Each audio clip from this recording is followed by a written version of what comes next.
अहाँ सब गोटे के हम लक्ष्मी चौधरी प्रणाम करे छी। आई हम एकटा बेटा के विवाह के बरियात साजा काल के गीत गाबि रहल छी। गीत में संग दऽ रहल छथि माताजी। बेटा विवाह गीत के मांग चंदा झा जी केने छलखिन हैं। बहुत बहुत धन्यवाद। आशा करे छी जे आगा सेहो मांग करब। और गीत केहन लागल अहाँ के जरूर लिखब कमेंट में। धन्यवाद।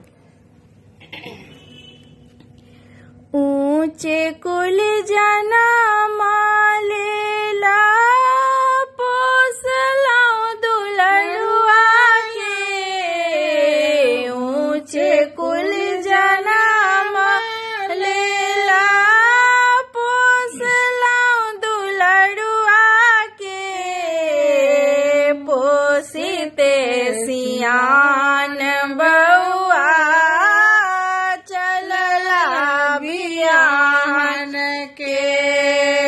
पोसिते सियान बउआ चलला बियाहन के। अचरा में पोसी लेला सासु ने अम्मा हे। अचरा में पोसी लेला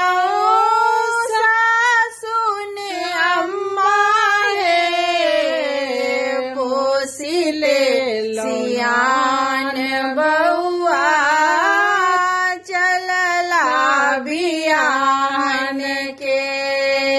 पोसिते सियान बउआ चलला बियाहन के। आजन बाजन शोभित लागे घोड़ा 10 लाख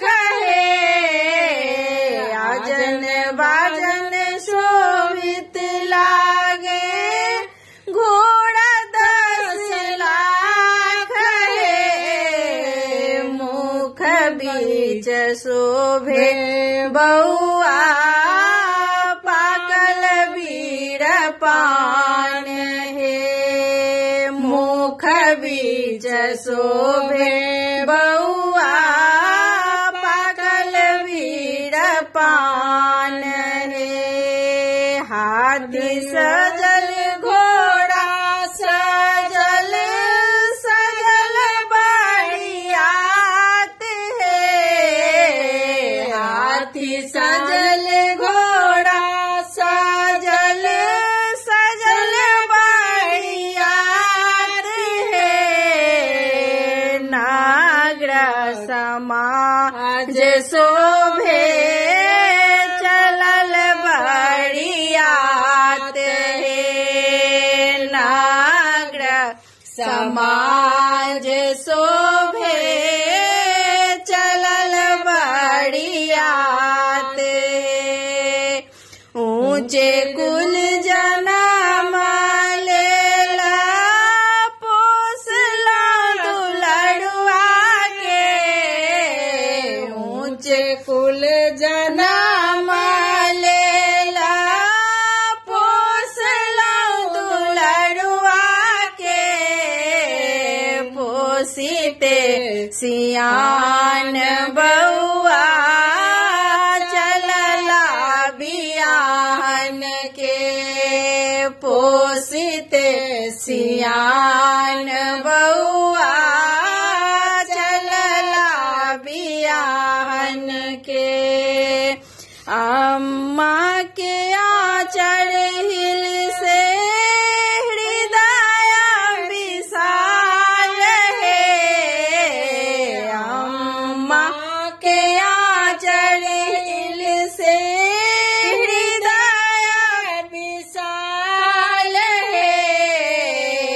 सासू के आंगन माँ शोभत आयत बरियात है। सासू के आंगन माँ शोभत आयत बरियात है। ऊंचे कुल जनमा ले